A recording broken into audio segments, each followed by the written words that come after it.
Então, o Brasil é o quinto maior emissor de gás de efeito estufa do mundo, né? Só fica atrás da Rússia, da China, dos Estados Unidos, da Índia e da Rússia. Só que esses países, a principal razão por que eles têm grandes emissões é porque queima muito combustível fóssil.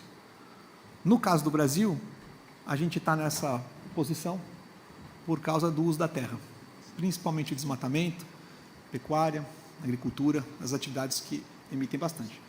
Isso é mais de 70% das nossas emissões. Então, a gente desenvolveu há alguns anos atrás uma iniciativa que a gente chama de MAP Biomas, que tem como objetivo entender como é que o uso da terra acontece no Brasil ao longo do tempo e como é que muda a forma como a gente ocupa e usa o território brasileiro, que ajude a gente a pensar soluções para poder eliminar esse problema da quantidade de emissões que a gente tem nesse setor. Então, a gente formou uma rede que faz esse trabalho no Brasil, e hoje essa rede está em 14 países, todos os países da América do Sul têm iniciativas locais que estão fazendo esse tipo de mapeamento, e também na Indonésia. E é uma rede formada por várias organizações que estão fazendo esse trabalho de mapeamento nos vários países. Isso aqui só para explicar de onde vem o que eu vou mostrar em seguida, né? Uma dessas iniciativas, a gente mapeia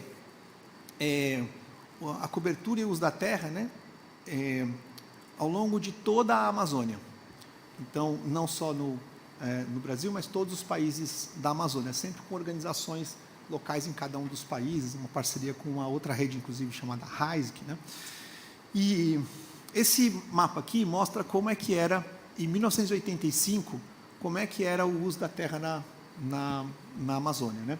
A gente tinha 773 milhões de hectares de vegetação nativa lá em 1985, somando a parte de floresta e a parte também das outros tipos de vegetação, como o cerradão, né, os campos que a gente tem na região.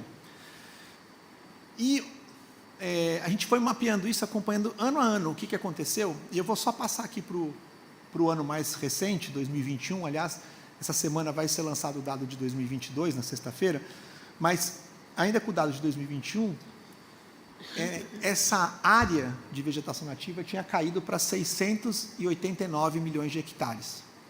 Isso quer dizer que, nesse período de tempo, foram perdidos 84 milhões de hectares de vegetação nativa na Amazônia. Para ter uma ideia do que isso representa, é tipo 2 Alemanhas inteiras. Era como se tivesse tirado do mapa 2 Alemanhas de floresta nesse intervalo de tempo, né? Agora, uma das coisas que chama muita atenção é onde é que está acontecendo isso. Então, nesse mapa, tudo o que a gente vê aqui em amarelo é pastagem. O que a gente vê em rosa é áreas de agricultura.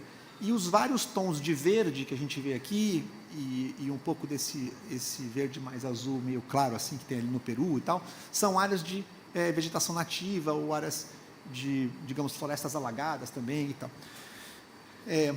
E o que a gente percebe é que tem umas ilhas de verde no meio de um monte de coisa amarela que são os pastos, né?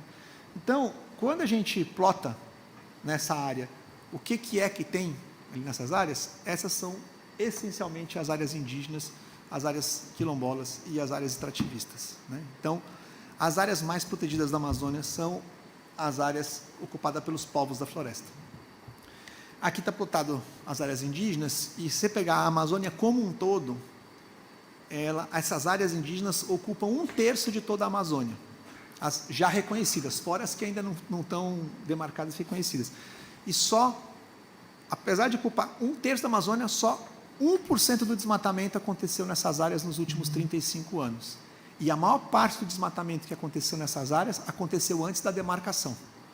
Então, de longe, essas são as áreas mais protegidas da Amazônia. Acontece que as consequências desse desmatamento não se distribuem da mesma forma. Porque as consequências do desmatamento, elas lidam sobre toda a região. E aí eu vou fazer uma ligação com o tema da água. A gente também está mapeando e monitorando a superfície de água da Amazônia, o que tem disponível de água na Amazônia. Só que como a superfície de água varia ao longo do ano, né, porque tem a época de cheia, a época de vazante, a gente, em vez de fazer um mapa por ano, a gente fez um mapa por mês, desde 1985. Todo mês, onde é que está a água na Amazônia, no Brasil todo, mas aqui eu vou fazer o recorte para a Amazônia, né? Então, esse gráfico que está no lado direito, que vocês estão olhando, ele mostra lá a quantidade de água ao longo do tempo, né, variando ao longo do tempo. Como sobe e desce, uma das formas da gente entender melhor esse gráfico é entender a tendência, o que está acontecendo ao longo do tempo conforme ele sobe e desce, né? E é devastador, é a melhor palavra para descrever, né? Esse gráfico agora que está ali do lado direito, ele mostra a linha de tendência, aquela linha vermelha, a linha de tendência, sobe, desce, sobe, desce, sobe, desce, só que ela está subindo, descendo, e cada vez ela sobe menos e desce mais, né? A consequência disso é que nesses últimos 35 anos, a Amazônia, em média, perdeu 9% da superfície de água. Essa é a maior bacia hidrográfica do mundo, né? Onde deveria ter mais água disponível, e ela está perdendo água de uma forma muito rápida, né? Já foi 1,5 milhão de hectares de perda de superfície de água, e esse processo está continuando fortemente, inclusive as áreas das geleiras nos Andes, né, que fazem parte da bacia amazônica, já perdeu 50% a 60% da área das geleiras, né? Por que eu quero chamar a atenção disso? Porque quando vocês olham para o mapa, tudo que está em vermelho nesse mapa são as áreas de água que estão diminuindo ao longo do tempo, com a tendência à diminuição da superfície de água, né? Elas estão espalhadas por toda a região e afetam todas as regiões da Amazônia, né? Todas as regiões da Amazônia estão sendo afetadas. Então, embora as populações que estão na Amazônia, os povos da floresta tenham quase ou nenhuma responsabilidade sobre o desmatamento que diminui a evapotranspiração e os rios voadores, sobre o desmatamento que gera emissões, junto com o petróleo e outras coisas, que estão mudando o clima e provocando essa perda de superfície de água, os impactos que nós estamos tendo sobre esse recurso, eles estão divididos e impactando todas as populações. E nos momentos de seca, como nós tivemos agora, né, recentemente, são justamente essas populações que são as mais afetadas, porque são as que estão mais longe da infraestrutura, as que mais dependem dos rios para o seu dia a dia, para a sua vida. Eu estou usando só o exemplo dos rios para mostrar esse tipo de conexão. Ele tem uma ligação muito importante com a discussão de hoje aqui, que eu estou aqui já sendo para 30 segundos para terminar, que a gente tem um modelo de pensar energia para a Amazônia, em que a implementação tem sido, né, a implementação de grandes hidrelétricas e pequenas hidrelétricas, né? E a questão dessas hidrelétricas é que, ao elas mudarem, né, aonde você reserva a água, ela está mudando a dinâmica dos rios e está mudando a disponibilidade de água num ambiente que está perdendo água. Então, pensar que a Amazônia é um lugar para você instalar novos projetos de hidrelétrica, etc., é não imaginar que, primeiro, esse ambiente está perdendo água, portanto, não vai ter água para gerar energia no futuro, né? E, segundo, ele estressa uma região que está passando por um processo de estresse hídrico já bastante importante. Então, solução para a energia na Amazônia é a gente explorar, especialmente, a energia solar, que é abundante, disponível, democrática, todo lugar dá para você instalar ela e fazer em larga escala. Podemos pensar também na biomassa e tal, mas o sol está aí, já pode ser pensado.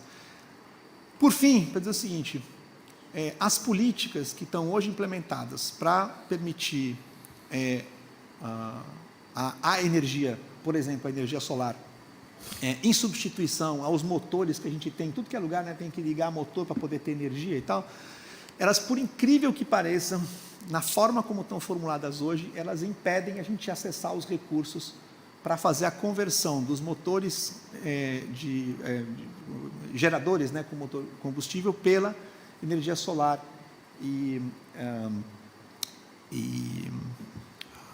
com baterias e tal. Por quê? Porque a legislação prevê que o estímulo e o subsídio para você poder fazer essa conversão, ela acontece quando a energia está ligada na rede.